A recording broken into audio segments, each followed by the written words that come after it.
अस्सलाम वालेकुम रहमतुल्लाह। कुल कितने हैं यहाँ इस वक्त मुतकिफीन? 18 कि 17? हाँ, एक रह गए थे। तो यहाँ ज़्यादा क्राउडिंग तो नहीं हो गई यहाँ 17 की वजह से? ये मीर साहब कहाँ हैं हमारे जी? ठीक ठाक है।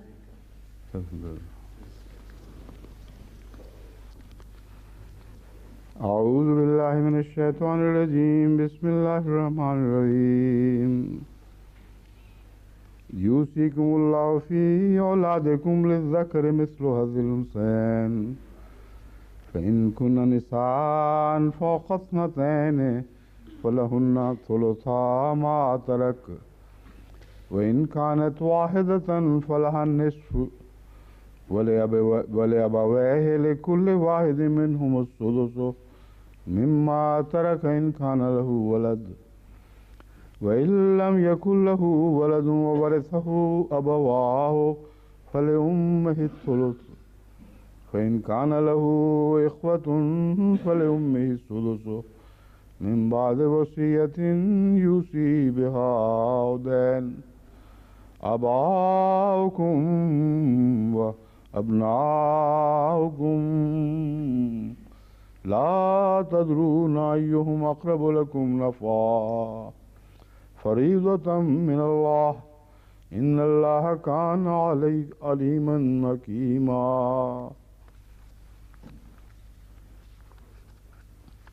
ये जो आयत है इसके मुतालिक अब तक बहुत सी बहसें गुजर चुकी हैं। Bu ayet hakkında şimdiye kadar çok tartışmalarda bulunduk. Bazıları daha vardır. Şu anda ben onlar hakkında bir şey söylemek istemiyorum. Çünkü biraz araştırma gereken konulardır. Onlar cevabı gelince Allah-u Teala eğer ne zaman onların cevabı gelirse duruma göre ben onlardan bahsedeceğim tekrar. Açık olarak gözümüzün önüne çıkmış olan konulardan bir tanesi bir hadis vardır. Dün ben okumuştum. Bir hadiste beyan edilmişti ki Resulullah sallallahu aleyhi ve sellem bu kadar yüzdesi beyan etmişti. Ben dirayet olarak bazı sorular sormuştum. Ben zannediyordum ki bu hadiste bazı konular çok mübhemtir, açık değil. Devamlı bir usul olarak kesin olarak Resulullah'ın menşei buydu. Bunu istiyordu. Biz onları yürürlüğe koyamayız insani konularda. Çünkü insanların haklarına gelince Kur'an-ı Kerim'de detaylı olarak beyan etmiştir. Eğer bir yerde ibham varsa ve ister hadis ister Sahih Buhari'nin olsun ya başka bir konunun hadisi olsun, rivayeten eğer o kuvvetli olursa ama içinde ibham olursa o ibham böyle bir hadis usulen bir usul olarak yürürlüğe konamaz. Fakat bazı ulemalar benim söylemek istediğimi kabul etmediler. Zannettiler ki ben bu hadisin ravilerinin doğru olmadığını beyan ediyorum. Halbuki ben onlardan asla bahsetmemiştim. Sahih Buhari'nin ben konulardan bahsetmiştim. Onlar bu Buhari'ye yardımcı olarak diğer kitaplardan bahsettiler. Buhari'de de bu vardır, Ebu Davud'da da vardır, İbn Mace'de de vardır, Tirmizi'de de vardır, Darmi'de, Tahavi, Darqutni ve bütün bu kitaplarda bu hadis mevcuttur ve hemen hemen birbirine yakın kelimeler kullanılmıştır. Bu hadisin doğruluğunun detaylı olarak bana delil verdiler. O kadar kuvvetli hadis olursa, o kadar önemli kitaplarda bulunursa bunun üzerinde bir düşünce ileri sürebilir miyiz ki bu mübhemtir diyebilir miyiz? Rivayet başkadır. Rivayet bakımından bir hadis kesin olarak doğru olursa da ona rağmen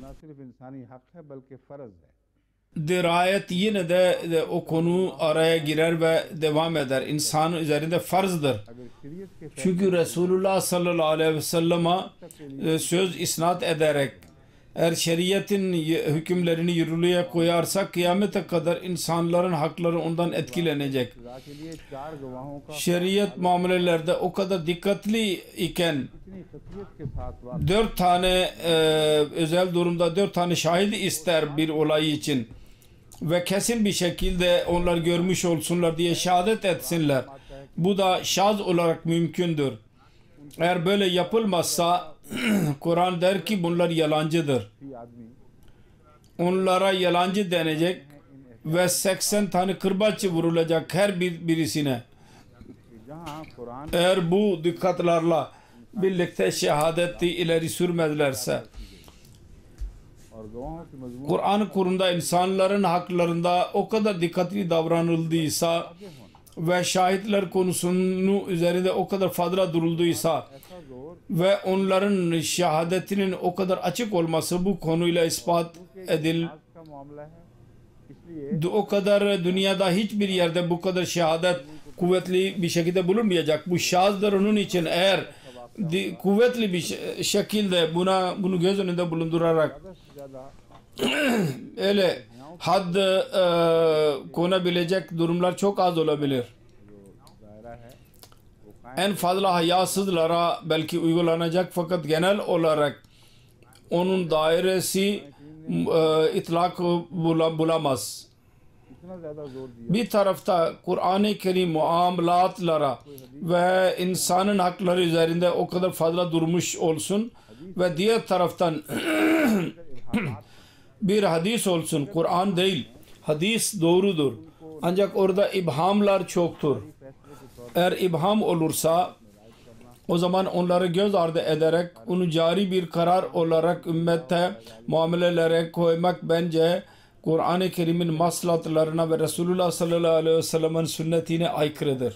पूरी वजाहत नहीं दे सकते। Bu konuydu dün yaptığım tartışma fakat bu tam olarak izah edilemedi. Ben şimdi tekrar izah ediyorum. मसलन İbhamlar kesin olarak yasallarda olmamalı. Onlardan bahsedeceğim. Mesela की विरासत के बारे में देखा गया। tercüme böyledir. Ebu Musa'dan torun kız hakkında soruldu ve kız kardeşinin kim sordu? जरूरत पेश आई Kim idi? तो ये जहाँ मजबूल में बातें हों Hangi olay oldu ki soru sormaya gerek duyuldu? Meçhul olarak soru sorulursa orada bütün muamele mubhem olur. जो Ve bir meçhulun etkisi bütün rivayet üzerinde görülür. उनमें मजबूल Senet olarak, वाले काम नहीं yasa olarak yürürlüğe koymak meselesine gelince meçhul işe girmemeli. को बताने में कि किसने पूछा Soruldu Ebu Musa'ya. करने में हरज क्या था Ravi ne var, niye, kim sordu demedi. Ne gerek vardı? Filan yerde böyle bir olay oldu. Ravinin akrabaları mıydı yahut başka insanlar mıydı? Onun zikri yoktur. उनमें से एक में भी ये Ve bazı rivayetler vardır. Bu hadislerde bunlar var. इसका मतलब है जिस Onlardan bir tanesinde bu izahat yoktur. Hepsi boştur. Demek ki असूल के मुताबिक bir yere kadar onu götürdü. Hazreti İmam Buhari rivayetin usulüne göre ravilerden hiçbirisinde bir eksiklik görmedi ve onların doğru olduğunu kabul etti. Buhari geldiyse o zaman tamam 50 bir tane hadiste olursa söz yine aynı olacak. Asıl hadis Sahih Buhari'nin hadisidir. Ve aynı hadis aynı şekilde diğerlerde beyan ettiler. Bence beyan etmemişlerse Buhari'nin zatında senet kuvvetlidir. Çünkü üzerinde bir cerh yapılmamıştır ve konu üzerinde tartışmadır bu. आगे मसाइल Dendi ki अगली बात है soru soruldu. Kim sordu? Kim hiç bilinmiyor. Halbuki bunların kesin olması lazım meselelerde. Dedi ki kıza yarı verilecek, kız kardeşe de yarı verilecek. Ondan sonra dedi ki İbni Abbas'a gidin. Şimdi İbni Abbas'a gidin. Burada ikinci rivayetlerde ihtilaf vardır. बाद एक रवायत कहती O diyor ki है अब्बास के पास नहीं गए buna rağmen बल्कि एक और के पास गए bir rivayet diyor ki İbni Abbas'ın yanına gitmediler. भी मशवरा Başka birisinin yanına gittiler. O da aynı cevap verdi. तो ये तरद्दुद Ve aynı fikir verdiler ki şimdi İbni Abbas'ın yanına gidin. जिसके कुछ जाती मसाइल Bu tereddüt neydi İbni Abbas'ın yanına gitmek konusunda? Öyle bir zat değil miydi ki kişisel meseleleri vardı? Onları hal ettirmek istiyordu. Bütün bunlar mübhemtir. Ve ihtilaf olmalı konuda. Bu da onun senedini zayıflatmaz ama dirayetin kuvvetini zayıflatır. अब आगे फैसला सुना Konunun kuvvetini zayıflatır. सल्लल्लाहु अलैहि वसल्लम उन्होंने कहा फैसला दे चुके Şimdi kararı dinleyin. Hz. Resulullah sallallahu aleyhi ve sellem karar vermiştir dedi. फैसले की कोई तफसील बयान नहीं की Hazret फैसला İbni Mesud radıyallahu anh dahi o kararın detaylarını beyan etmemiştir. Karar öyle bir kelimede ileri sürüyor ki fakihlerin yoludur. Rise हुआ है Fukahalar, fakihler इस तरीक पर फतवे ve o çok sonradan yürürlüğe konmuştur. Resulullah böyle fetva vermezdi. हवालों से Bir tek konu üzerinde fetva vererek sessiz kalsın ve diğer bütün hadislerde yalnız referansla söylesin ve burada referans vermeden bir fetva versin. Ben burada hayret ettiydim. Bence फतवा कहते हैं Hz. Resulullah sallallahu aleyhi ve sellem'in sünnetine ve mizacına aykırıdır. पोती को छठा Fetva böyle verdi. Kıza yarı ve toruna 6'da 1 verilecek. और अगर हो भी Ki 2 इब्ने मसूद ने जब 3'te 2 tamamlansın ve Resulullah'ın yolu değil.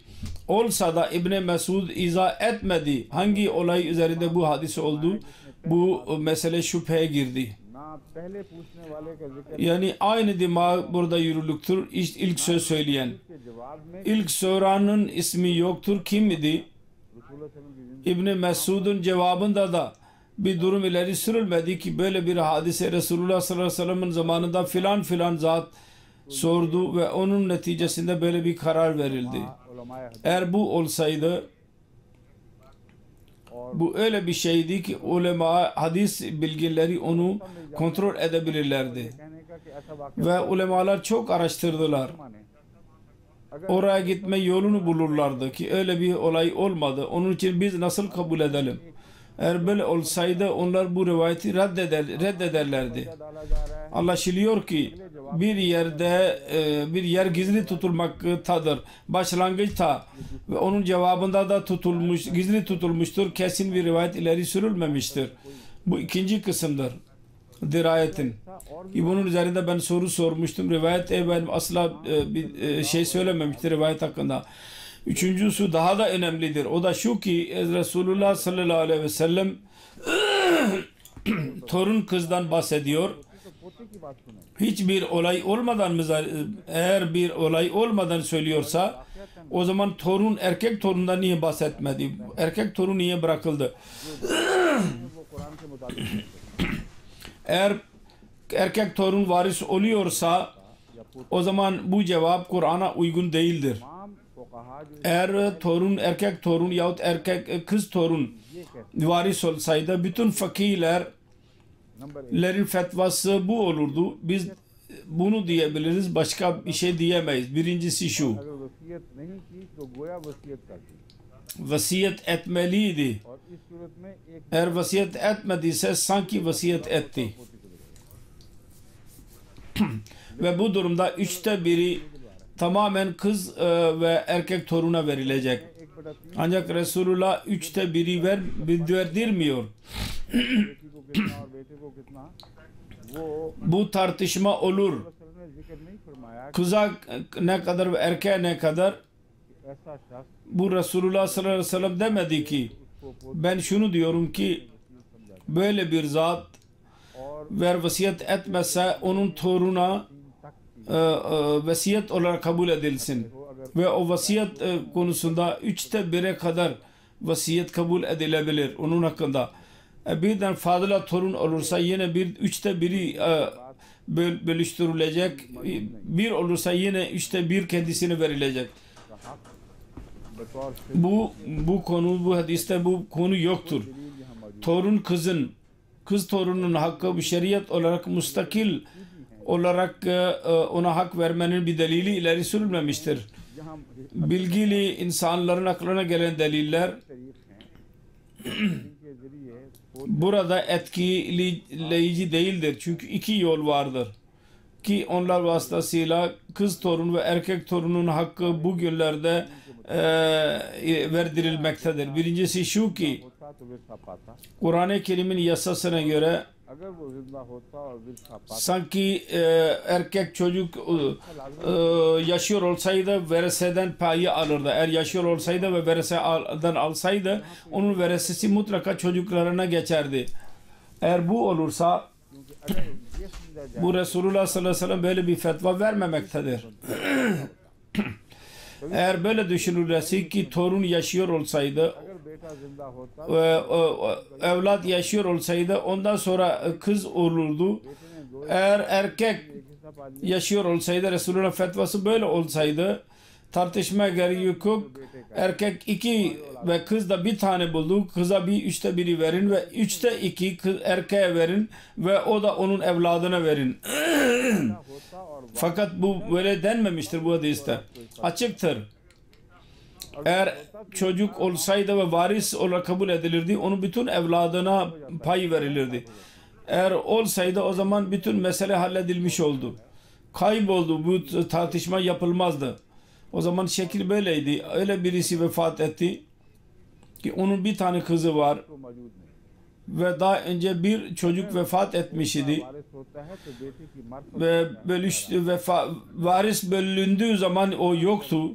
वारिस Eğer varis olursa erkek vasıtasıyla olur, direkt olarak olmaz. था तो 2/3 Eğer oğlan varis olmadıysa toruna nasıl verilecek? Eğer varis olduysa 2'ye varis oldu. Birden 6'nın varisi değil.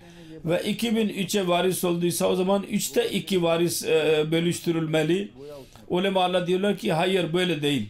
Onlar derler ki उसका हक था 1/3, vasiyet diyeceğiz. Sanki o vasiyet etti. तो गोया उसने Eğer vasiyet idiyse ve onun hakkı idi 1/3 ve vasiyet yapılmamışsa sanki o vasiyet yapmış oldu. ये बनेगा कि Bu konuyu buraya itlak edin. O da burada mümkün olmayacak. Resulullah bu hadise göre हज़रत सल्लल्लाहु ne olmalıydı? O bu olmalıdı. Buradaki durum olmamalıydı. Eğer Resulullah sallallahu aleyhi ve sellem'in yanında kız torun ve erkek torun varis olsaydı, bugünlerde değişik ülkelerde yasalar vardır. Biz zannedeceğiz ki vasiyet farz idi. Toruna, kız yetim kız torun ve erkek torun hakkında vasiyet etmeliydi. Fakat o vasiyet etmedi. Onun için biz zannedeceğiz ki o sanki o vasiyet yapmış gibi olacak. वसीयत शुमार कर Tersi olursa yine de İslami yasa onu reddederek 1/3 की bu vasiyet sayardı ve buna amel erdirirdi, yaptırırdı. हद Bu amel आधा 3'te 1'ye kadar mümkündü. साल है, इसमें 4'te 1'i उसकी बेटी है, yarısı kıza verildi. Adamın birisi öldü, onun kızı vardır. Bir tane kız kardeşi var, bir tane de torun vardır. Kim öldü, kimin torunuydu, kimin kız kardeşiydi, ne birinci ne ikinci durumda zikri yoktu. आधा बेटी को मिल गया। अगर Eğer olsa şeriyete göre yarı kıza verilecek. रसूलुल्लाह सल्लल्लाहु अलैहि वसल्लम ने वसीयत Eğer ölen तभी पोती vasiyet etmemişse sanki Resulullah sallallahu aleyhi ve sellem vasiyet etmiş gibi saydı. O zaman toruna verilecek. Eğer vasiyet anladıysa o zaman 1/3'e kadar kabul etti. Yarıdan sonra वो पोती को मिल bütünün 1/3'i o kıza verilmeli. वो अकेली, ये भी को पता नहीं, अगर अकेली है Toruna, उसका फिर kız toruna ve o tek 2/3 midir değil midir? Tek ise नाम सॉरी 1/3 टोटल का 2/3'nin yarısı kendisine verilmeli. 3 का Pardon, 1/3'i bütünün 1/3'inin कि बेटी अगर yarısı kendisine verilmeli. 1/3 Neden? मिलना चाहिए, Şu bakımdan ki निस्फ kız eğer kalırsa ये मामला जो है 2-3 कदमों में चाहे हो इसी में दोबारा yarısından fazla alamaz o. मरने Bu वाला muamele किसी ने आधा पा लिया 2-3 kademede anlatılacak. Ben tekrar anlatayım. Ölen vefat etti. Kız yarısını aldı. वाले ने वसीयत Geri yarı bari kaldı. Eğer vasiyet olarak kabul edilirse sanki ölen vasiyet etmiş idi. Benim torunum ve torunlarımlarına जायदाद का benim bütün malımın üçte biri kadar verin. O zaman bütün malın üçte biri kadar kıza verilmeli. Müntakil olmalı ona. उसको आधे Başka bir mesele araya girdi. Kız erkek olursa ve varis olursa yarısından fazla alamaz. ना उसके 1/3 2/3 Onun जायदाद के üçte iki senin bütün malikanesinin üçte ikisinin बेटी को देने की बजाय कुल जायदाद के 1/3 bütün caydadın üçte birinin kıza vereceğine और bütün malikanenin üçte जिसको पहले आधा मिल चुका है। ne kadar kızına verilecek ben anlayamadım भतीजी ve geri kalan başkasına gidecek. नहीं समझ जाता बता दें अभी आपकी आंखों Şimdi bu sefer o kendi yeğeninden verese almakta olacak. Ben anladım mı anlayamadım mı? Doktor bey sen anladın mı? Yok anlayamadın. को भी इल्हाम है। अगर आप सामने Anladın mı? पड़े तो दूसरे जो गायब हैं उनको और मुश्किल पड़ जाएगी। Biraz ibham vardır hala. Siz anlayamadıysanız yabancılar daha da zorluğa girecekler. पोते को गिरता पहुंचा Tekrar anlatayım. İlk buydu. İki durum vardır. Torunluğa verese vermenin. Şeren olarak kabul edilmiş olan. Birisi şu ki अगर वो जिंदा हो sanki o yaşıyor olsaydı varis olurdu. विरासत तकसीम हुई उसका Eğer yaşıyor olsaydı ve varis olsaydı her ne zaman verese bölüştürüldüyse onun olmayışı अगर ये सूरत etkili oldu. Sanki yaşıyor idi de ve varis oldu. पैदा न हो Eğer bu durum olsaydı कि बेटा अगर जिंदा हो o zaman bu tartışma söz konusu olmazdı. Çünkü Resulullah derdi ki ये झगड़ा तुमने çocuk eğer olsaydı üçte iki ele geçirirdi ve kız kardeşi üçte biri alırdı. Niye tartışıyorsunuz? खाला Torun nereden çıktı? की कहाँ से बीच में आ गई जब हिस्सा रस्दी पूरी तकसीम हो जाए तो बचता ही कुछ नहीं Bu hala nereden çıktı? बस इस सूरत में Eğer हल हो गया her ki birisine tam verilirse fazla bir şey elde kalmıyor ki başkasına versin. Ölmüş olan kardeş तो सब yaşıyor olsaydı vereseye sahip olurdu. Üçte ikiye sahip olurdu. Ve kız kardeşine de üçte biri verilirdi. Başkası kalmadı ki başkasına verelim. Normal durumda halalar bir şey almazlar. है वो कहा ने याद किया है पोते को Bu konu burada bitti. चलन वारिस बनाने İkinci yol fakirler icat ettiler toruna şer'en varis yapmak için. O da şudur ki biz diyeceğiz ki vasiyet etti. Niye farz edeceğiz? की करवाएं Vasiyet etmediyse biz düşüneceğiz. Vasiyet etti diyeceğiz. मानते तो फिर Ve zorla vasiyet ettireceğiz. अजीब बात है जिसने Vasiyet edin. कहा था कि मैं तख्त मेरा Yapmazsan biz yine yapmış gibi kabul edeceğiz. Bir pathan dediydi benim maaşımı artır. मैं मुझे नीची कर लूँ और मैं क्या कर सकता O ben artırmasam ne yapacaksın? हूँ वो मुझे O zaman ben bununla idare edeceğim. ये संजीदा Başka ne yapacağım? इस्तेमाल हो O bir latifeydi. Bu ciddi konularda kullanılamaz. पोते को या पोती को या Kur'an-ı Kerim böyle yolla verese verdiriyor. जरूर वसीयत करो कि Torunlarına.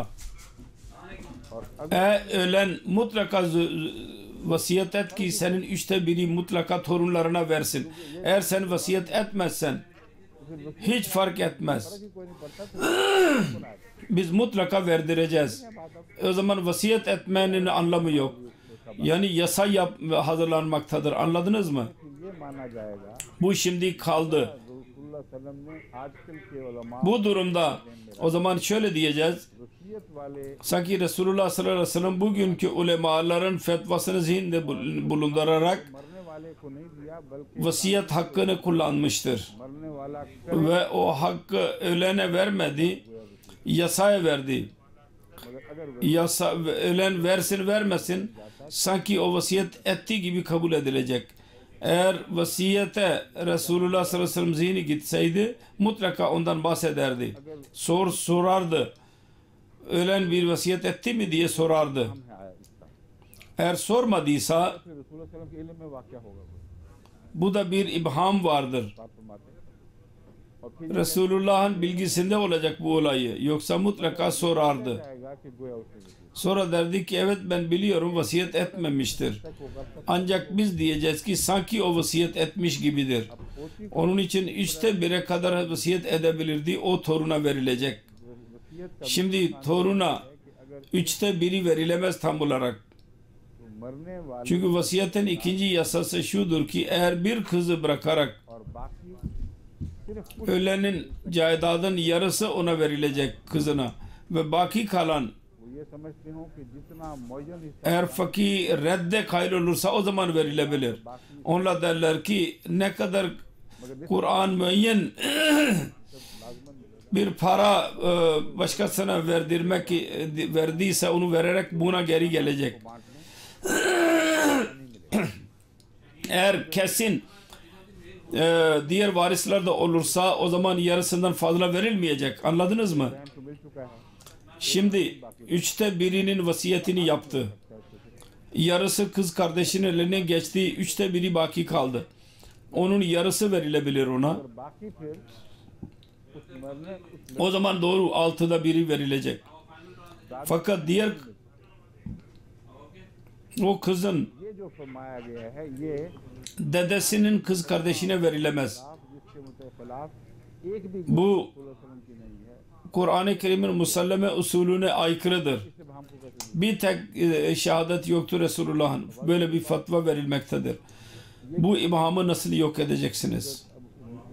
Anladınız mı? ये फरमाया कि रसूलुल्लाह सल्लल्लाहु अलैहि Bununla diyorlar ki वसल्लम एक बटा Hazreti İbni Mesud böyle dedi ki Resulullah sallallahu aleyhi ve sellem böyle fetva verdi. और बाकी उसकी बहन 1/6 kıza verilsin, toruna verilsin मगर पोती को ve geri kalan onun kız kardeşine, ölenin kız kardeşine verilsin. उसके बाप के हक Fakat toruna verilemez. Verese. उसके बगैर हो नहीं सकता अगर वसीयत समझी जाए Babası hakkında vasiyet zannedilsin yoksa olamaz. Eğer vasiyet kabul edilirse जहाँ एक बड़ा o zaman 1/3'den fazla vasiyet olamaz. को एतराज आ Onun yarısı 1/6'dir. Burada 1/6 yazılıdır, yazılmıştır. Oraya kadar doğrudur. उसके दादा की बहन को नहीं मिलता Ancak 16'dan sonra kalan उसके अब्बा की बहन को मिलता dedesinin kız kardeşine verilemez. दिया गया था उसी की तरफ लौटेगा Babasının kız kardeşine verilebilir. O zaman kime yarı verildiyse ona geri gidecek. Dedeye ulaştırmak için bir arada bir imkan yoktur. Şeriat öyle bir basamaktan bahsetmemiştir. Dedenin kız kardeşine kadar bir torunun veresesi ulaştırılsın. Burada büyük bir ibham vardır. Bütün bu tartışmada bunu bahsedersek bu hadis kesin bir şekilde याद रहती है कि रसूलुल्लाह सल्लल्लाहु अलैहि वसल्लम का hiçbir karar vermeye cevazı yoktur bu hadisin. Hadisin cevazı o zaman olsaydı eğer Resulullah'ın हम वाली बात फरमाई mübhem olmayan bir karar önümüze çıksaydı. जो भी Ravi Resulullah zaten mübhem bir şey söylemezdi. असल बात खुल Ravi her neyse अगर yer yer जाती तो perdeler akıtmıştır, atmıştır. Asıl konuyu açmamıştır. Eğer asıl konu açılmış olsaydı o zaman bu konu üzerinde düşünerek bundan delil çıkarmaya yetenekli olurduk.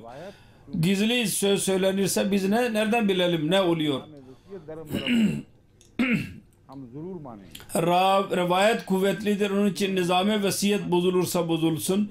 Biz mutlaka bunu kabul edeceğiz. तमाम हदीसों को Kim kabul edersek etsin fakat bir zorluk vardır. Bukhari में भी हैं और O zaman bütün bu gibi hadisleri aynı şekilde kabul etmeniz lazım. उन ऐसा है Sahih Buhari'de de vardır ve diğer kitaplarda da vardır bunların zikrettiği.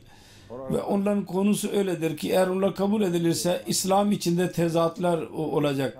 Ve ulemalar onu kabul etmezler. Ahmedi ulemalar en azından onu kesin bir şekilde diyecekler ki burada mutlaka bir bozukluk var. Doğrudur. Ve daha önce de zikrettim.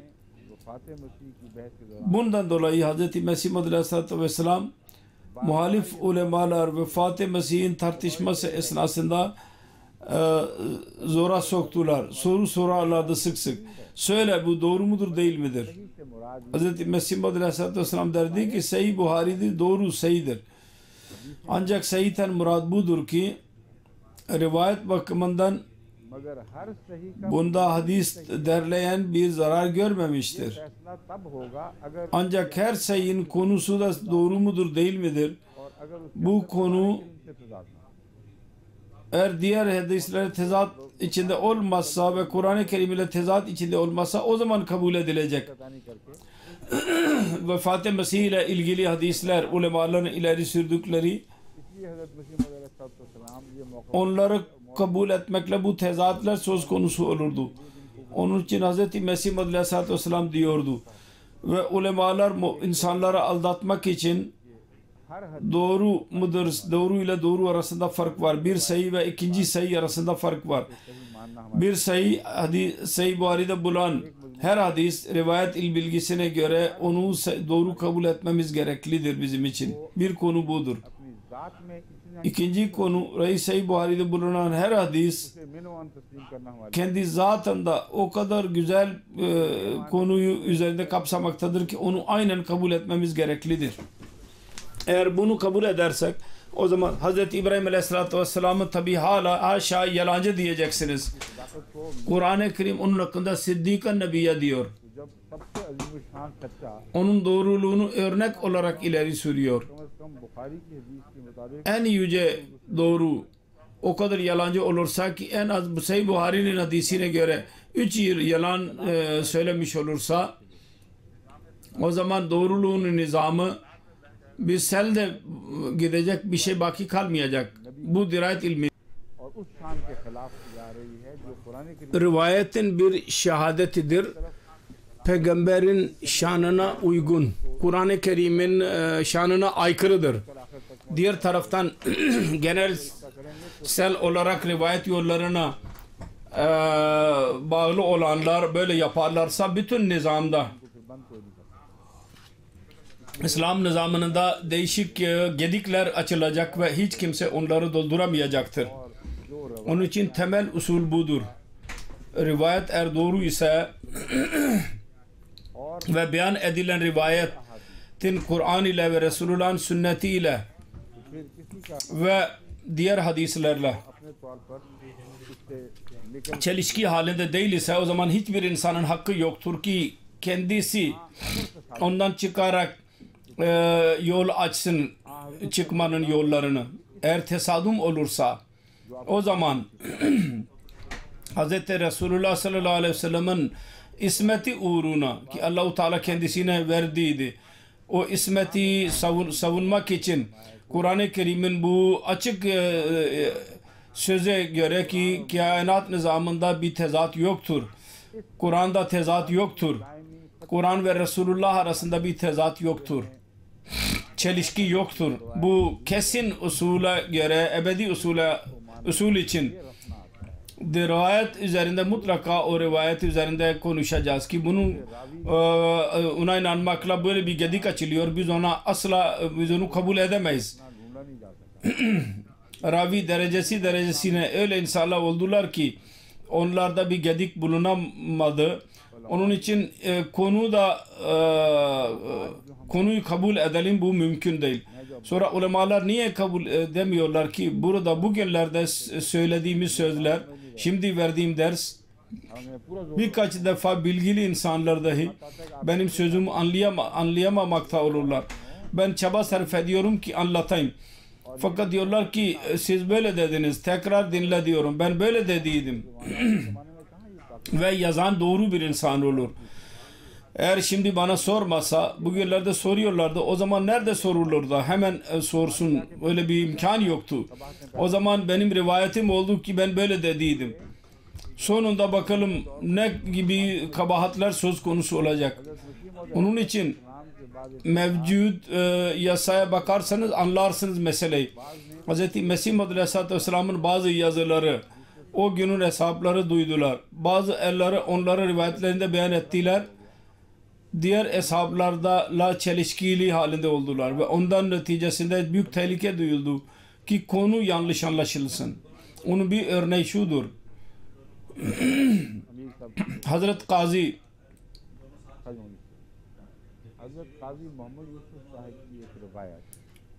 Hazret Kazi Muhammed Yusuf radıyallahu anh'un bir rivayeti Siret-i Mehdi'de Hazret Mirza Beşir Ahmed radıyallahu anh yazmıştır. Şimdi Kazi Muhammed Yusuf'un mertebesi, maşallah onun bilgisi öyle şeylerdir ki hiç bir insan tartışamaz. Hiçbir insan itiraz edemez. Ancak rivayet budur. Hz. Mesih Maud Aleyhisselatü Vesselam adeten daima rafa yeden yapardı. Rafa yeden demek budur ki namaz esnasında Allahu Ekber dediğimiz zaman ellerini de ikinci hareket eğer geçmeden önce eller kaldırılacak. Ayak secdeden kalktığı zaman tekrar ellerini kaldıracak. Secde bunun kapsamında değil galiba. O da bunun kapsamındadır her seferinde.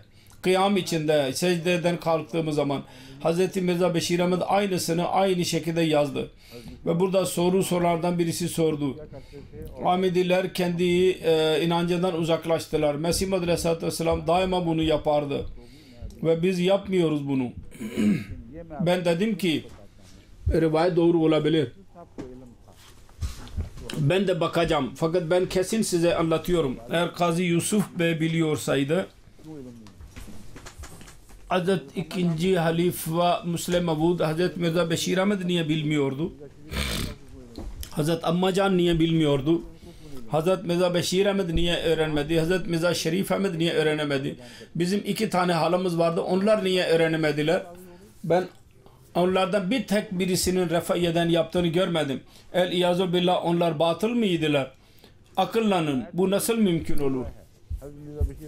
Sonra ben araştırdım. Aynı rivayetin altında yazılıdır.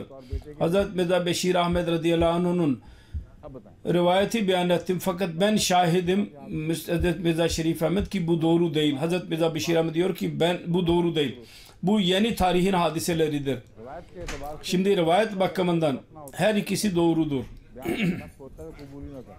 Rivayet bakımından kabul etmezlerdi. Eğer Kazi Bey'in beyanatı içinde bir şüphe olsaydı kabul etmezdi. Mutlaka bir imkan olarak bir ibham kalmıştır. Şu da mümkündür ki Hz. Mevlana Nuruddin radıyallahu anh inanıyordu Rafa-i-Yedene. Hz.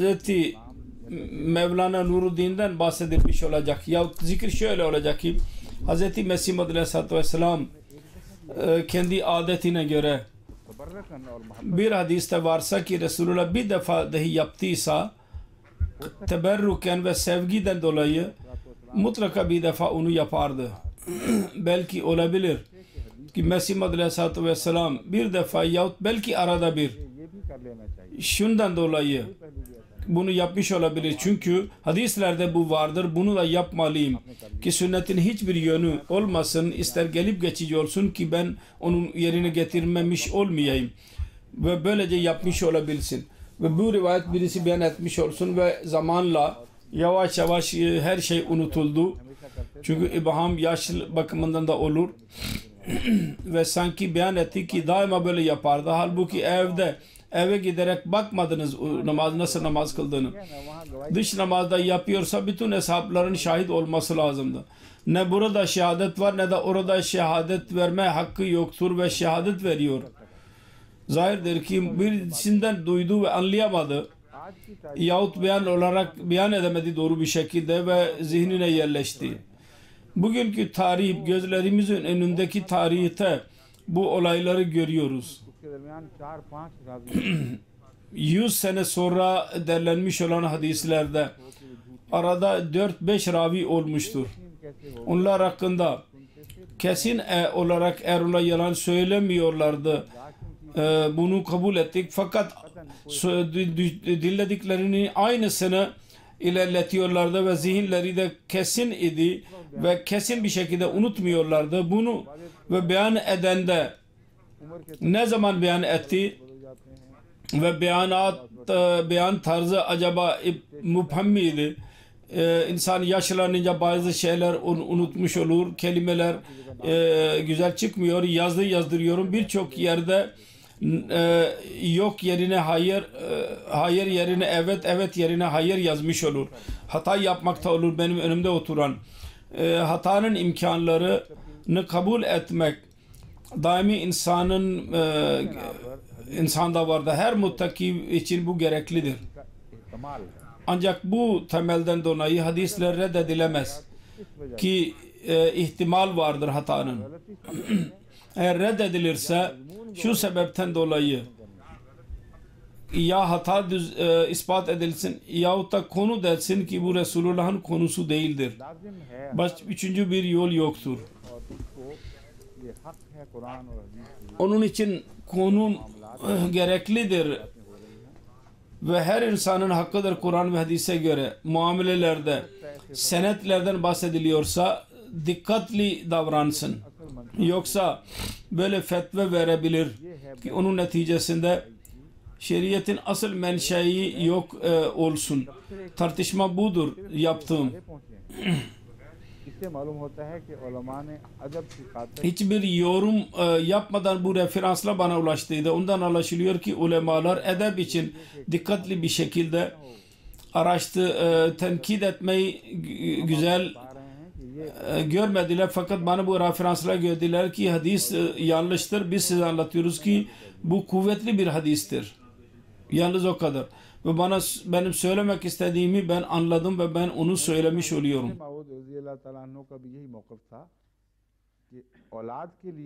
Ben de dedim Hz. Müslim Mevud radıyallahu anh dahi buna inanırdı.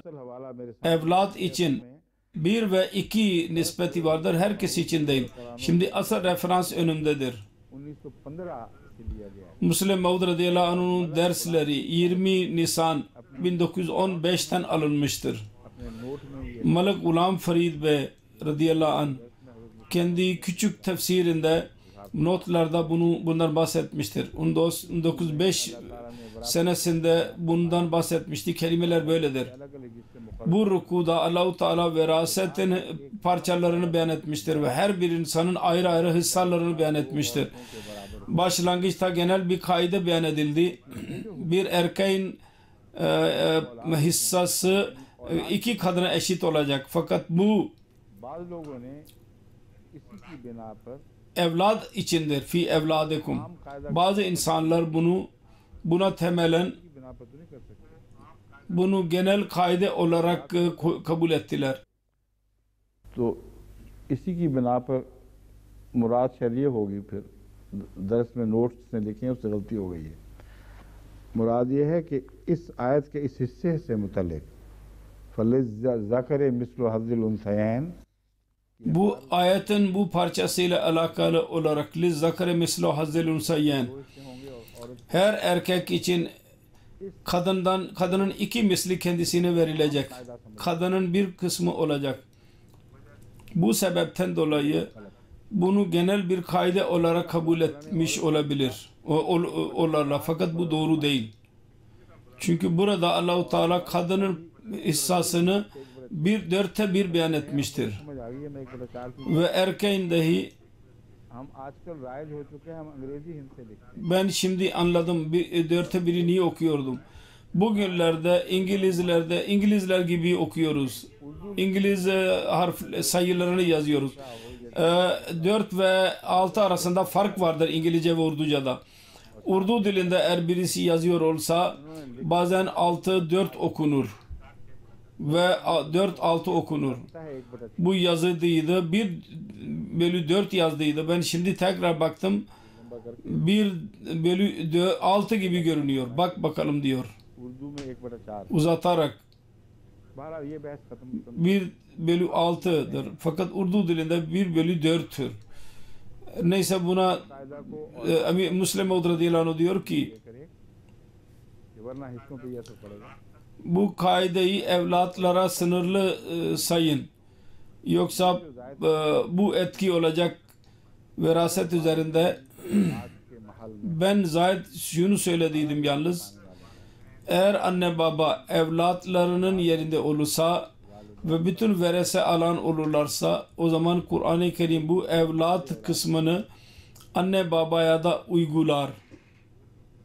Ve onlar dahi evlat yerinde olarak 1 ve 2 nispetiyle pay alacaklar. Şimdi bundan sonraki ayet. Zamanımız vardır daha. Euzubillahimineşşeytanirracim. Bismillahirrahmanirrahim.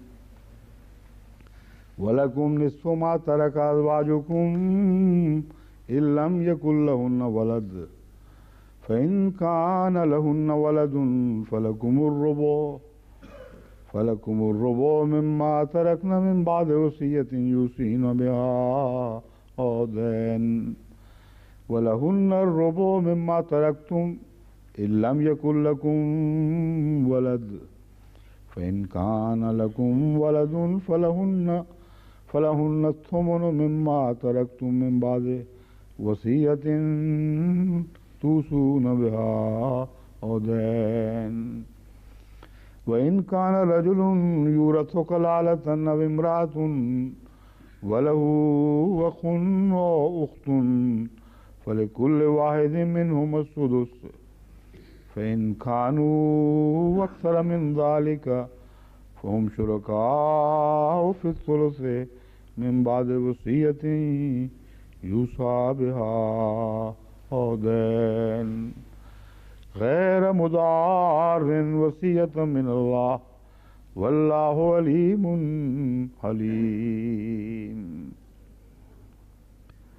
और तुम्हारी मैं पहले तफसीर सगीर से तर्जुमा पढ़कर आपको सुनाता हूँ. और तुम्हारी बीवियाँ जो कुछ छोड़ जाएं. İlk olarak tefsir-i sagirden tercümesini okuyacağım. Sizin kadınlarınız ne bırakırlarsa, eğer onların evlatları olmazsa, onların terekenin yarısı sizindir. Ve eğer onların evlatları olursa, onlar ne bırakmışlarsa onların 1/4 sizindir. Bu vasiyet ve onun borçlarının ödenmesinden sonradır. Mal arasından terekeden olacak ve sizin çocuklarınız olmazsa sizin bıraktığınızın 1/4 kadınlarındır. Eğer sizde çocuklar olursa sizin bıraktığınızın hepsi 8'de 1 kadınlarındır, zevcelerin. Vasiyet ve borcun ödenmesinden sonra bunlar verilecek.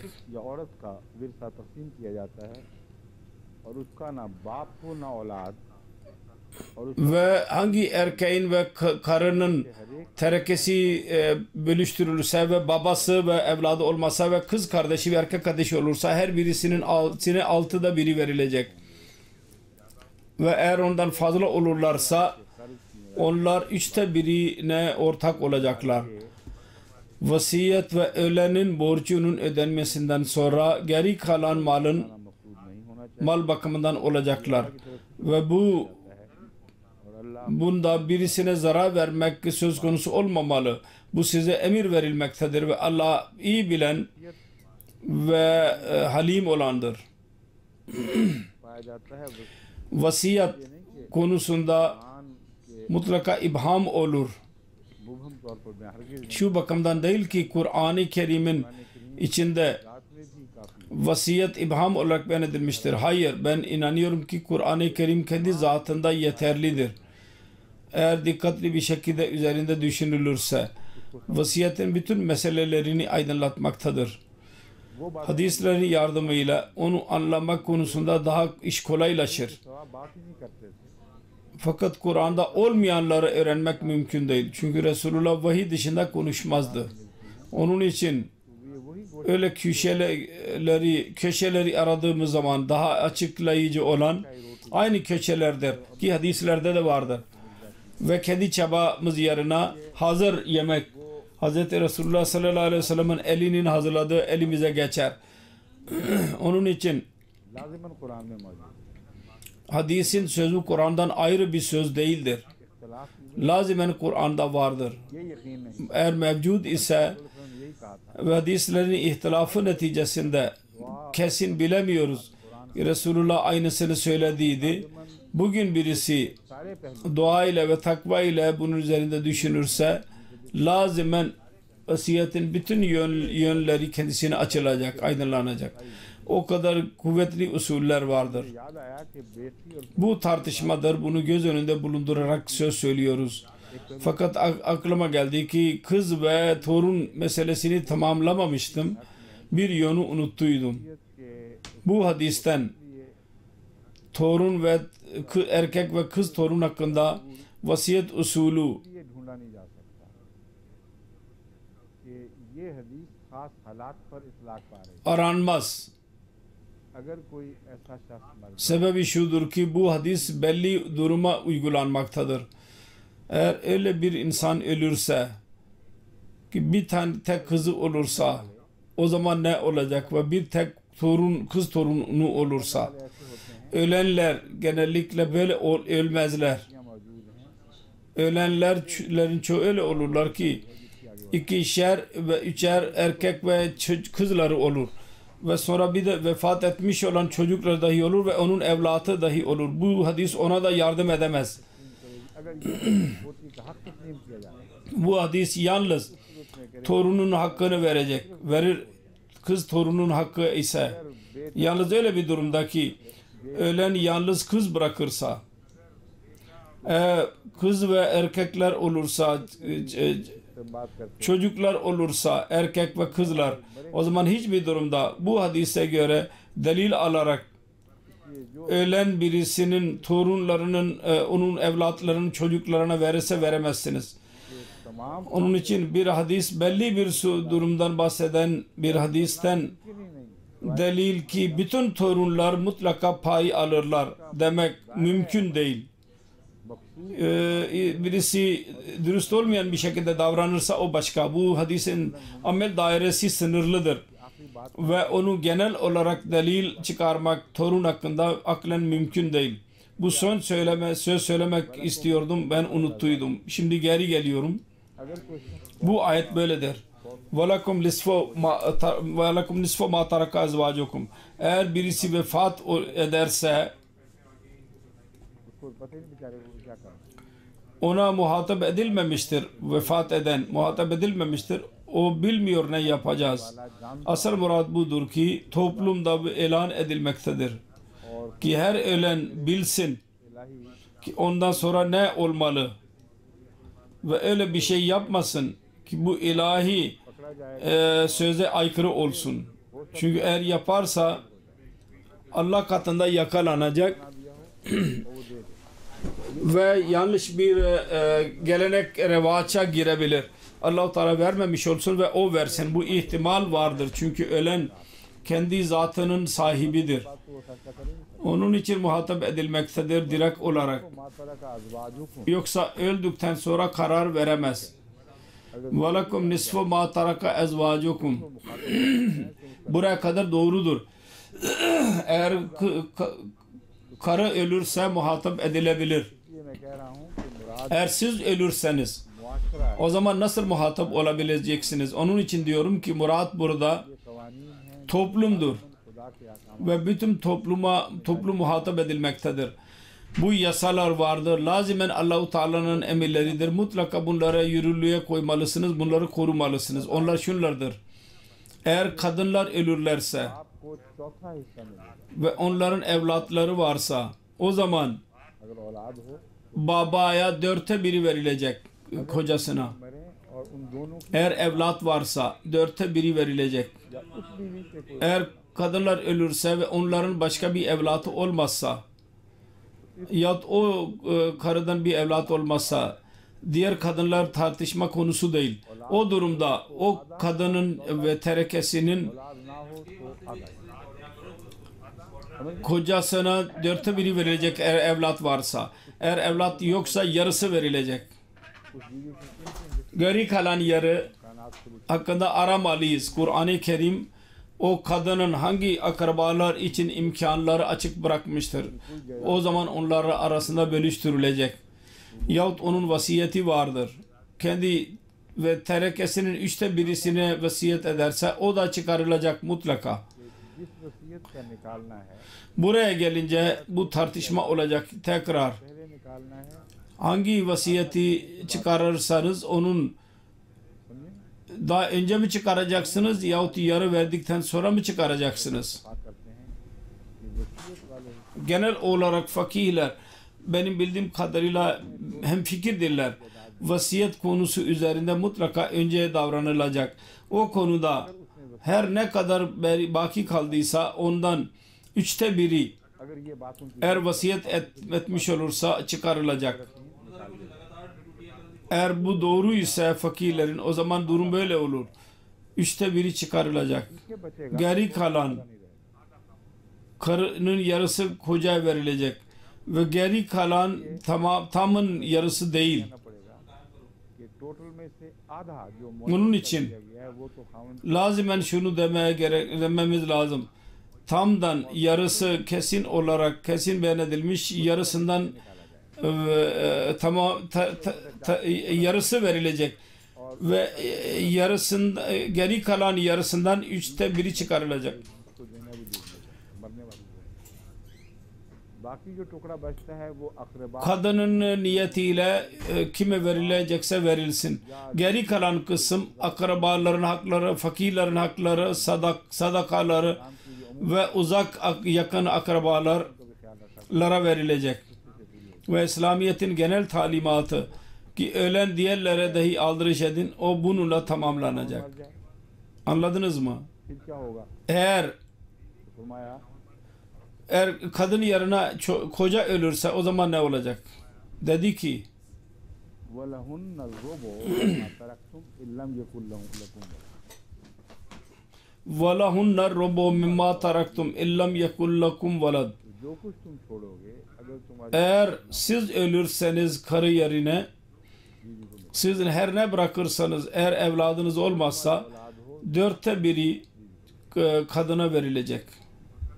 Ve eğer sizin evladınız olursa 8/1 kadına verilecek. जायद उन सब पे बराबर चला Bu समझे? bir tek kadın olursa ya fazla olursa hepsine eşit bir şekilde uygulanacak. होती है भी एक से जायद बीवियां हैं Ve birinci durumda बीवी का मिलेगा खाम birisi ölürse ve bir de fazla karı olursa ölen karının ki verilecek. Diğerler ölürse verilecek. Eğer ölmedilerse verilmeyecek. Yoksa onlar varis olacak. Eğer karı önce ölürse kocasının ölümünden önce ona bir şey verilemez.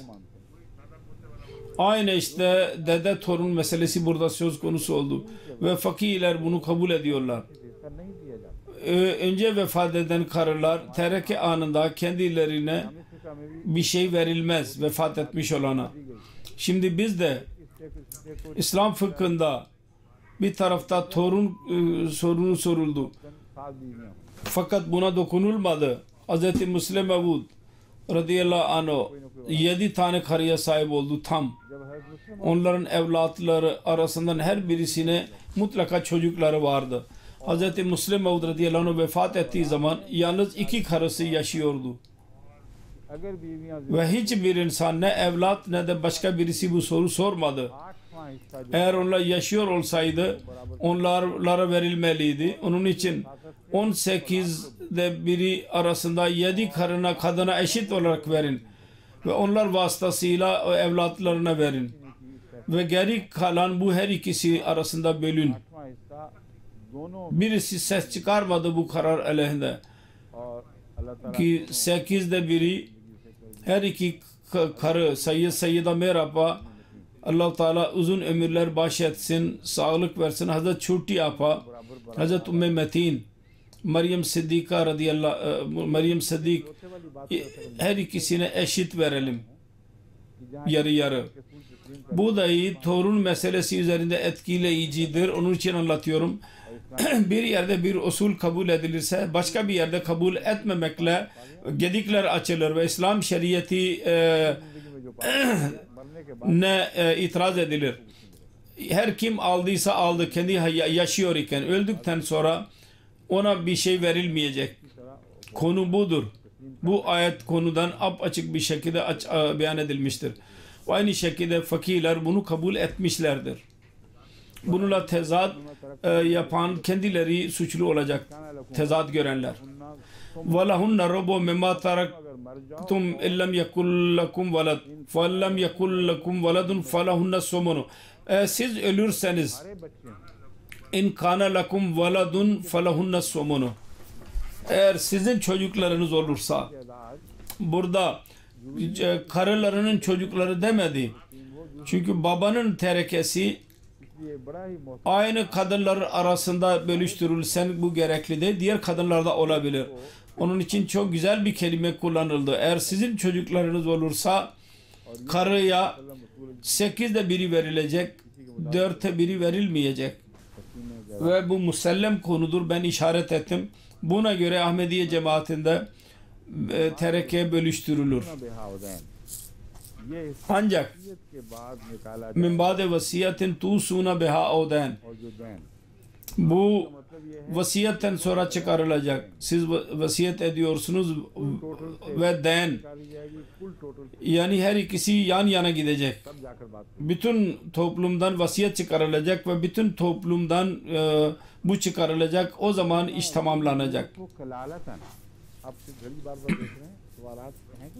وَاِنْ كَانَ رَجُلٌ يُورَسُ كَلَالَةً. Şimdi saate bakıyorsunuz. Birkaç dakika var mı?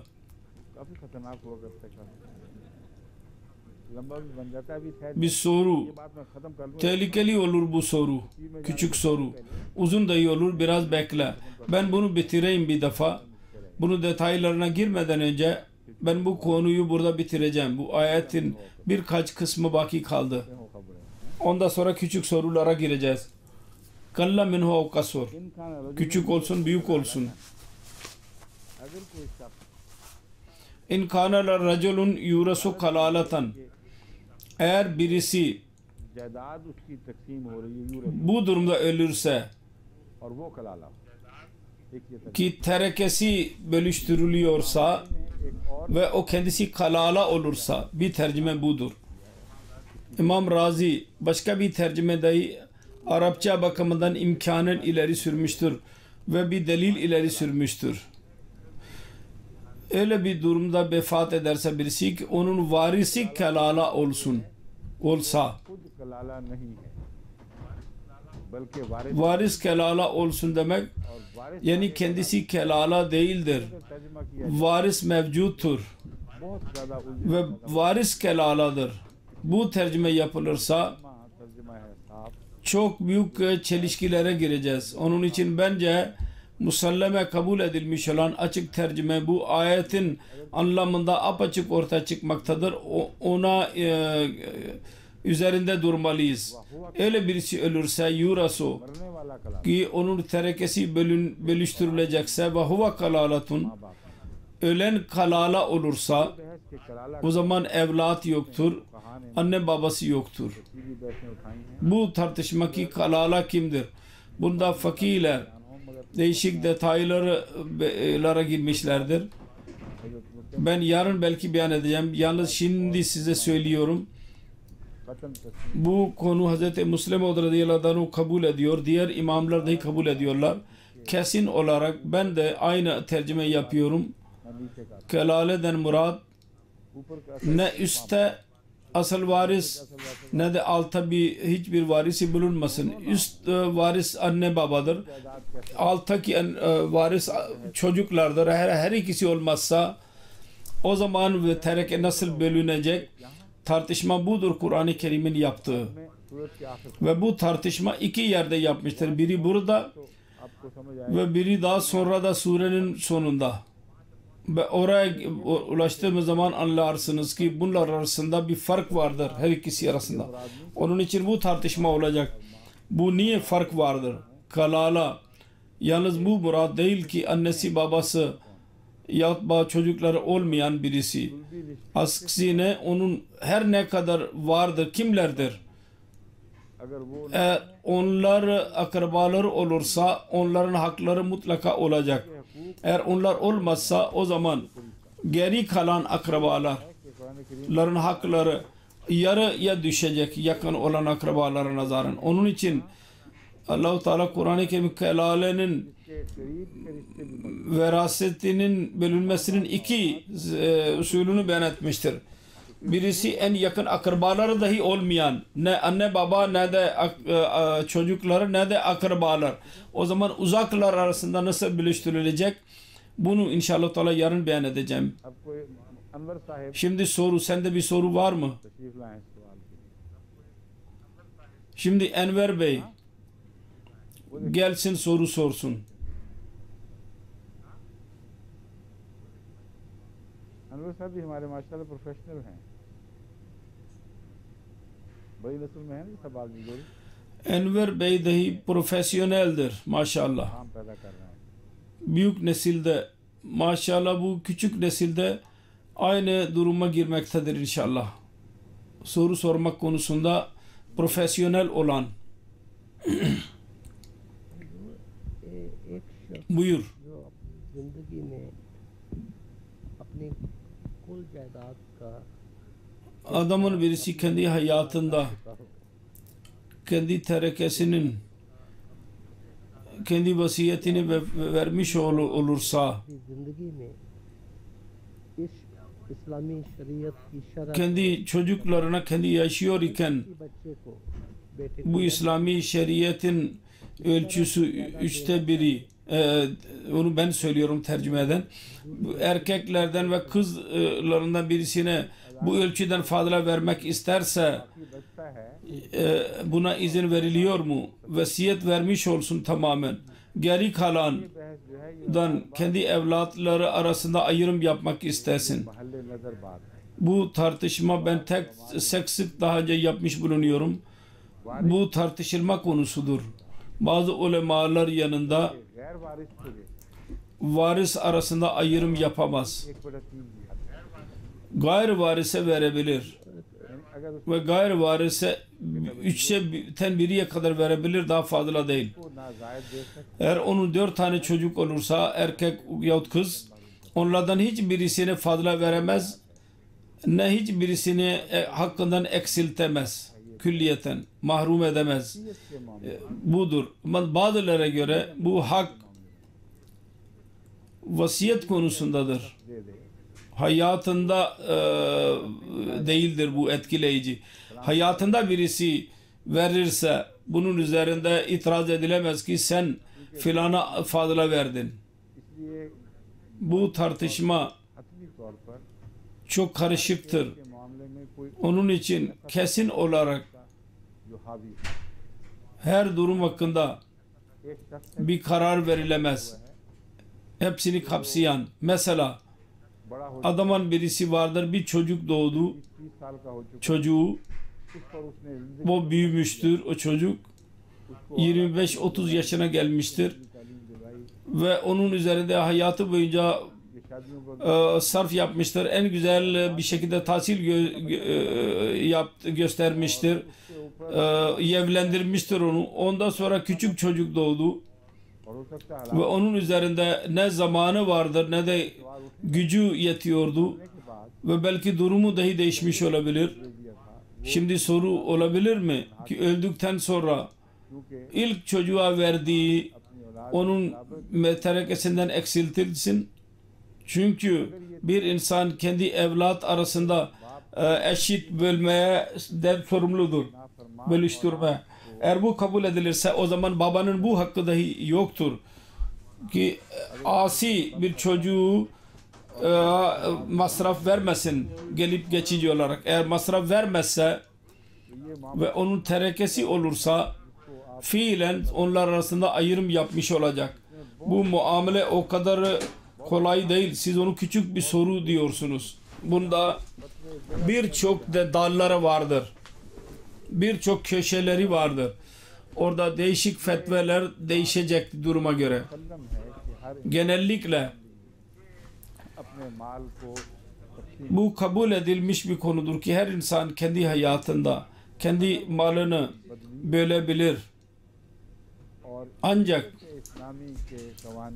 taksim eğer kötü niyetle yaparsa ve İslam şeriatının yasalarını değiştirirse yahut onları bozmak için bazılara bir şey verirse ve bazılara vermezse onların iki kısmı olacak. Birisi şu ki kendi hayatında masraf yapar fakat terekeyi bölmez yanlış bir şekilde.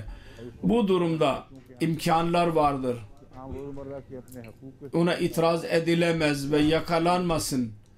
Çünkü biz bilmiyoruz ki onun günlük hakkını mı kullanıyor yahut niyeti mi bozuktur. Ancak terekeyi böldüğü zaman bu soru mutlaka sorulacak. Ve birçok insan soru sordular. Ve bu arada birçok ibham vardır. Bence daha fazla araştırma yapmaya gerek yoktur. Gerek vardır. Üçüncüsü vasiyet arasında fark yapar. Eğer vasiyette öyle çocuklar hakkında ayrım yaparsa ki Kur'an-ı Kerim bakımından haklıdırlar. Onun vasiyeti yürürlüğe konacak mı, konmayacak mı? Bu ayrı bir konudur. Ben daha girmedim ona. Bu sonra açılacak. Bu durumda eğer bu yürürlüğe konursa o zaman fark etmez. Birisi ne yaparsa yapsın vasiyet yapabilir. Öldükten sonra kendiliğinden asıl durum ortaya çıkacak. Bazı ulemaların düşüncesi budur. Bazı kimseler derler ki günahkar olacak denebilir. Ben bilmiyorum birisi demiş mi dememiş mi ama denebilir. Günahkar olacak Allah katında. Ancak kendi hayatında vasiyet etmiş olduğundan dolayı vasiyet ettiği zaman kendi mali üzerinde hakkı vardı. Onun için günahkarın yanlış bir vasiyetidir. Amel olacak ama ceza görecek. Bu durumdur. Bu olabilir. Her ikisi arasında hangi yol olmalı? Bu daha tartışma konusudur. Bazı kimseler evlat arasından birisinde razı olurlar ve diğerlerle küserler. Diğerleri mahrum bırakırlar. Şimdi bakmak lazım. Şer'en onların içinde öyle bir cevaz var mıydı elinde? Ki küsmek öyle miydi? Ki fiilen onu mahrum edebilir miydi? Eğer anne baba itaat farz ise, eğer anne baba ihsan yapmak farz ise ve bir evlat onu yapmazsa bu tartışılacak. Yaşıyor iken mahrum edebilirse öldükten sonra da mahrum edebilir mi, edemez mi? Bu karışık konulardır. Burada kesin bir cevap şu anda veremem. Bence daha bizim bilgili bunun üzerinde daha fazla araştırma yapmaları gerekir. Ben bütün temel referansları göz önünde bulundurarak sonra ifta meclisi vasıtasıyla bana bu soru gelirse o zaman ben cevap vereceğim. Rashid sir भी दोबारा माशाल्लाह valid currency बन गए हैं. Reşid Bey tekrar maşallah artık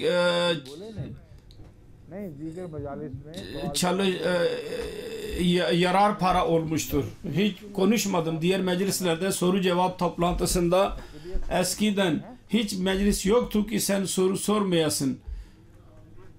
Şimdi sessiz kaldın.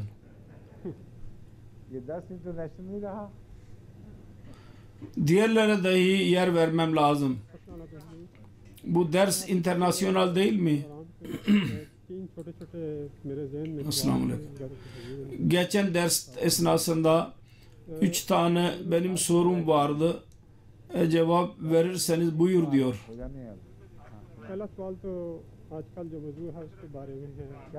10 dakikada 3 soru. Birincisi bugünler konu veresenin bölüştürülmesi hakkındadır. Eğer İslam şeriatı, ülke yasası ile çelişkili olursa o konuda ne diyeceksiniz?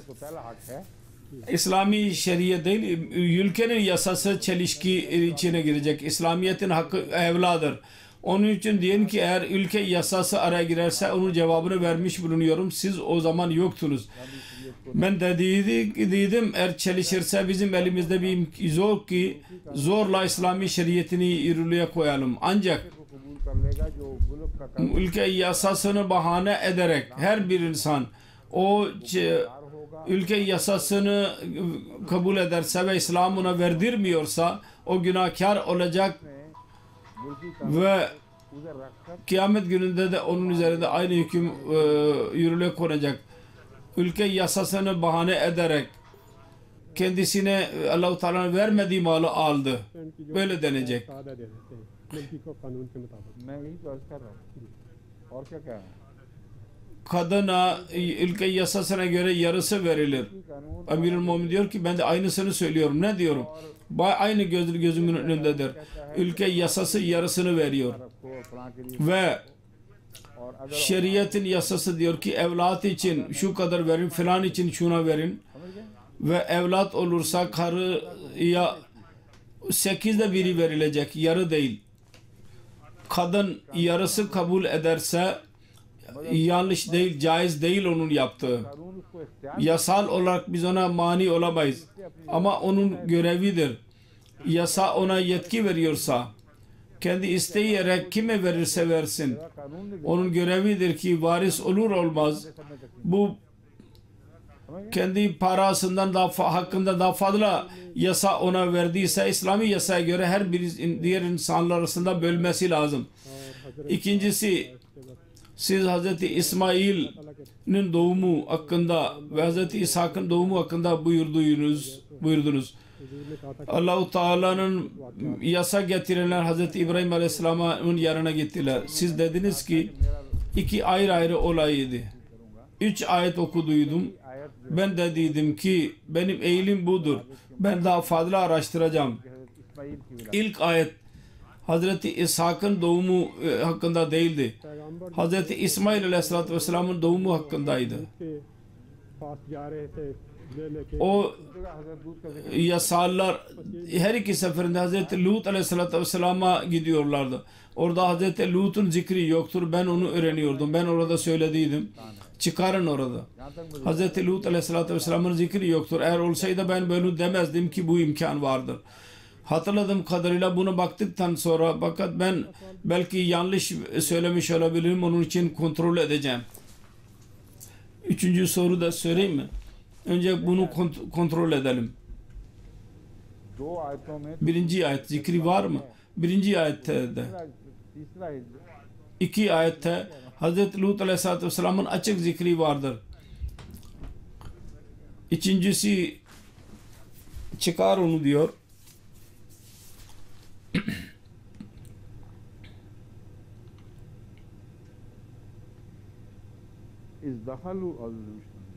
إذ دخلوا عليه فقالوا سلاما قال إنا منكم وجلون İz dakhalu aleyhi fekalu salama. Kala inna minkum vecelun. Bu aynı ayettir. Bunun hakkında dediydim ki bence bu Hz. İsmail Aleyhisselatü Vesselam'ın müjdesine uygulanır. Kalu la tavcel inna nubashshiruka bi gulamin alim. Hiç korkma, biz sana bilgili bir çocuğun müjdesini veriyoruz. Kala abbashartumuni ala amma saniyal kebaru fabema tubashshirun. Dediler ki siz bana müjde veriyorsunuz. Halbuki yaşlılık beni yakalamıştır. Ben ona yenik düştüm. Kalu başarnaka bil hakkı ve la takum minel qanitin. Onlar dediler ki biz sana hak ile müjde veriyoruz ve ümitsizliğe kapılma. Kâle ve men yaknatu min rahmeti rabbihi. Kimdir? Kim olabilir? Kendi Rabbinin rahmetinden ümitsizliğe kapılan bir sapık dışında. Kâle fe mâ hatbukum eyyuhal mursalun. Ey mursalun, ey gönderilen, sizin son gayeniz nedir? Hedefiniz nedir? Burada zikri vardır. Lut Aleyhisselatü Vesselam'ın zikri sen diyordun ki yoktur.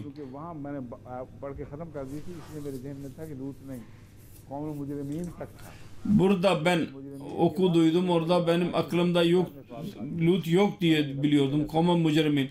Fakat mücriminden sonra Lut Aleyhisselatü Vesselam'ın yeri vardı. Yoksa orada bir hata olurdu. Sen iyi ki soru sordun. Kâla inna ursilna ila kavm-i mücrimin illa ala Lut inna la munaccuhum ajmain. illa imra'atahu qadarna innaha laminal ghabirin.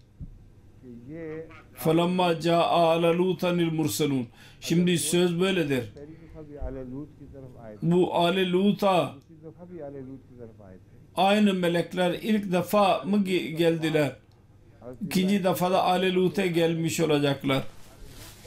O zaman Ali Lut sorusu Hz. İbrahim Aleyhisselatü Vesselam tekrar sordu mu sormadı mı? Bakın. Hz. İbrahim Aleyhisselatü Vesselam mı bu soru sormuştur? पहले तो यही अल्फाज हैं। अच्छा आगे Bu buradadır. ठीक है, उसकी तस्वीर है। अब ये जो आपने सवाल उठाया ये बड़े माकूल और जायज़ सवाल है। मैंने क्यों हज़रत इस्माइल पर Şimdi sizin sorunuz tam caiz bir sorudur. Ben niye Hz. İsmail Aleyhisselatü Vesselam'a bunu uygulama imkanını ileri sürdüm? Kesin olarak demediydim, imkan olarak dedim.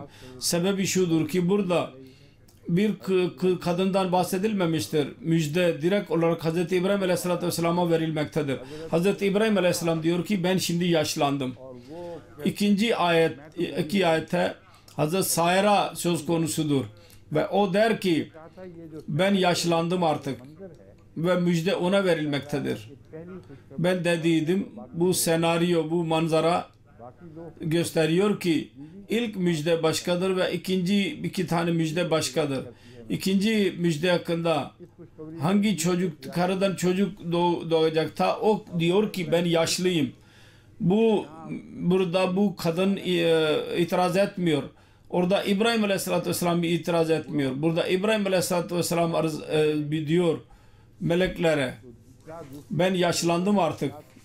Ve onlar diyorlar ki hayır bu böyledir. दफा बीच में बीवी आ गई, İkinci seferinde bu बीवी को कहा गया कि तुम aynı olaylar aynı şekilde mi oldu? Orada kadın geldiydi. Ve kadına dendi ki sen misin? Ve o özür dedi ki ben yaşlıyım şimdi. यानी मेरे नजदीक Bu detayı जहाँ इब्राहिम anlatıyor ki aslında बेटा नहीं, bence इसलिए Ibrahim burada İbrahim Aleyhisselatü Vesselam'ın oğludur, Saire'nin oğlu değildir. Onun için İbrahim kendi özrünü ileri sürdü. बूढ़ी हो गई। Ve karı genç idi. Ismail Onun için diyemezdi ki ben yaşlandım. और Hz. İsmail Aleyhisselatü Vesselam'ın doğu daha küçük yaşlı idi. लड़की तो हजरत सारा थी, Ve üçüncüsü bu ki क्योंकि उनको वैसे भी जरूरत नहीं होनी थी, asıl malike Hz. Saire idi. उनसे होना है। Hz. Sara varken cesaret edemezdi desin ki bu benden mi olacak? Orada müphem tutulmuştu. Açık konudur. İbrahim Aleyhisselatü Vesselam'a müjde veriliyor. इस दायरे में तो İkinci kadından zikri yoktur. İbrahim kendi इस वाक़ özrünü ileri sürüyor. Bu dairede ben bir tezat göremiyorum. Hiçbir zorluk göremiyorum. Ki bu olayı Hz. İsmail Aleyhisselatü Vesselam'a uygulansın ve daha sonraki iki hadiseyi Hz. İshak'a uygulayalım. अम्बिया Bunun cevabını daha önce vermiş bulunuyorum. Aynı müjde 2-3 şekilde वहाँ खुदा ताला peygamberlere ya diğerlere verilir. गोया में ये खुद Ben de dedim Hz. Meryem'in örneğine bakın. Orada Allah-u Teala bizzat diyor. बार आती है, Bazen rüyada böyle verdi, bazen başka türlü verdi. Ve bir tek müjde sık sık gelir ve şeydeki şekillerde gelir. बारे में Ben onu anladım. Biraz bekle. यहाँ से सीधा लूत Hz. Lut Aleyhisselam hakkında की कौम को जाके हलाक कर चुके थे या नहीं कर चुके थे। buradan direkt Lut अब ये सवाल जो है वो kavmini आयात की दफा helak etmiş miydi yahut etmemiş miydi?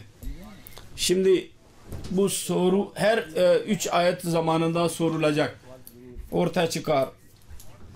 Ve bir manzara ileri sürer. Ona दो वाक़यात dikkatinizi çekeceğim. Sizin soru sormanıza gerek yok. इन तमाम इस वाक़या Eğer o iki olayı dahi bir tek olayı kabul edilirse फिर तीन ve bu olayı dahi aynı olayı tek olayı kabul edilirse o zaman 3 olay değil bir tek olaydır.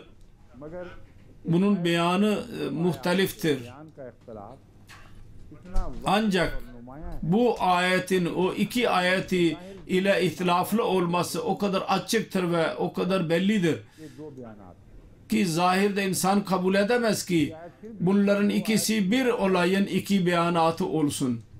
इसलिए ये सवाल Bu ayet yine de है कि वो o iki ayetin konusundan ayrıdır. और जिसमें हजरत Onun için şöyle soru sorulabilir. İki ayrı değil, bir tek olay olabilir. Hazreti Saire'ye अलग अलग कर दे müjde verilen ve onun cevap tarzı vesaire हाथ दो तर्ज बयान o bir tek o ayırın iki beyanat tarzı şeklinde kabul etmemiz lazım onları. तो फिर लूत Eğer bu ayrı ise söylediğim gibi imkan vardır ayrı olmasına.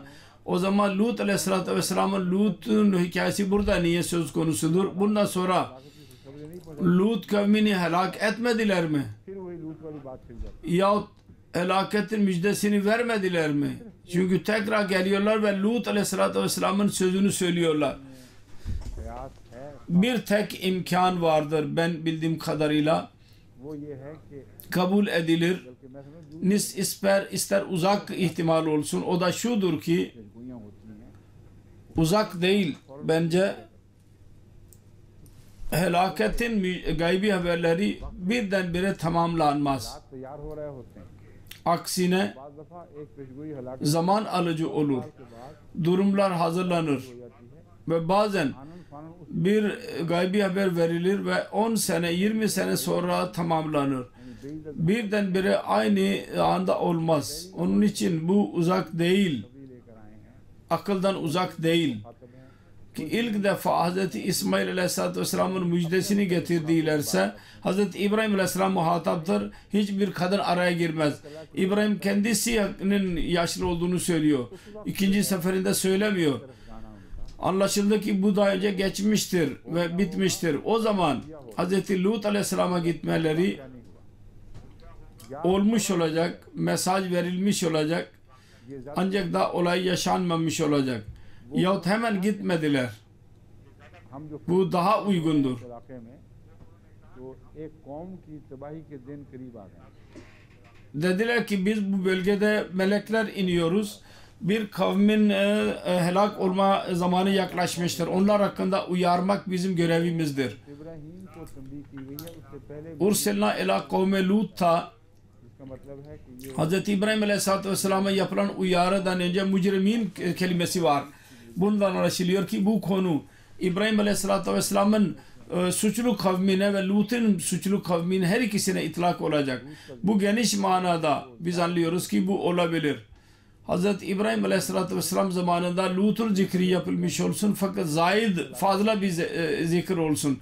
Kavmun mücriminde Hz. İbrahim Aleyhisselatü Vesselam'ın kendi suçlu kavminin helak olmasının haberi dahi vardır. Ve Lut Aleyhisselatü Vesselam'ın kavminin haberi dahi vardır. Birisi tamamlandı, ikincisi tekrar geliyorlar. Ondan sonra diyorlar ki şimdi ne istiyorsun? दो बिशारतें तो पक्की हैं मगर वो निकालें अल्फाज मतलब ये बहस नहीं हो रही कि दो बिशारतें नहीं हैं ये हो रही है कि ये İki ayrı müjde doğrudur fakat o kelimeler çıkar. İki müjde yoktur demiyoruz. Bu meleklerin inmesi ayrı ayrı müjdeler hakkında mıdır yoksa bir tek müjdenin beyanatında bir fark mı var? Zariyatta mıdır? Saffattadır? Nerededir?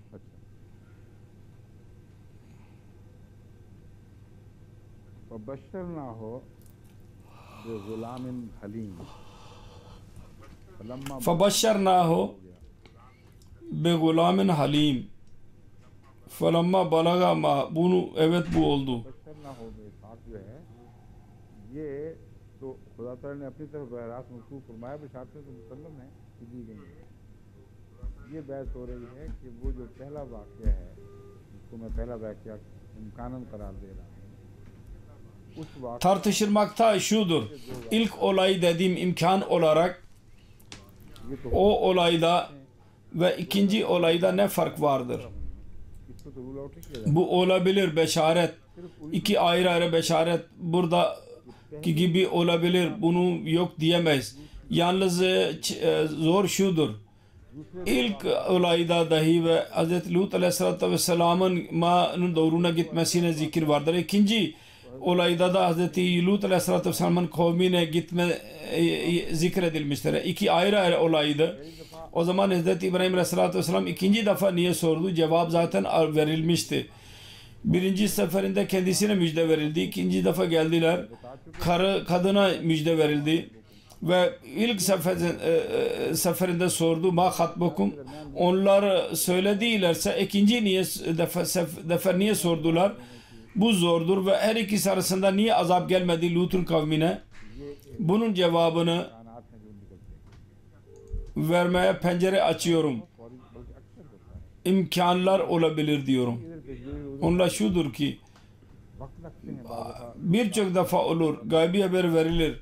Bir defa gaybi haber verildi ve hemen kavmi yok oldu. Böyle denemez. Bazen beklemek lazım. 15-20 sene. İlk seferinde melekler geldiler. Hz. İbrahim Aleyhisselam'ın doğduğu, büyüdü. Ve ikinci müjde lazimen Hz. İshak Aleyhisselam'ın doğumundan önce ve İsmail'in doğumundan sonradır. O zaman yaşlanmıştı. Şimdi bana ne müjde veriyorsun diyordu. Eğer onu İsmail Aleyhisselam'ın doğumundan önceki müjde olarak kabul edilirse o zaman bu tezat, çelişki söz konusu olacak. Onun için benim eğilim hala budur. İlk müjde Vecelun ayetinin Hz. İsmail Aleyhisselatü Vesselam ile ilgilidir. Yoksa tuhaf olacak ki Hz. İsmail daha doğmamış ve Allah-u Teala İshak'ın müjdesini de verdi. Ve İsmail Resulullah sallallahu aleyhi ve sellem doğacaktı. Bütün kainatın efendisi. Onun atasının hiçbir gaybi haberi yoktur. Diğer yerde Kur'an-ı Kerim Saffat suresinde ilk ayrı iki müjdeden bahsediyor. Bu akla gelen yoktur ki İsmail Aleyhisselatü Vesselam'ın doğumundan önce İshak hakkında da müjde verilmiş olsun. Onun için İshak olayı aynıdır. Hazreti Sara söz konusudur orada. Ve ondan önce mutlaka bir gaybi haber verilmiş olacak ve o da tamamlanmıştır. Yani İsmail doğmuştur. Sonradan Hazreti Sara'ya sıra gelir. Ve ondan sonra diyor ki bu kadar mı beklediniz? Ben şimdi yaşlandım.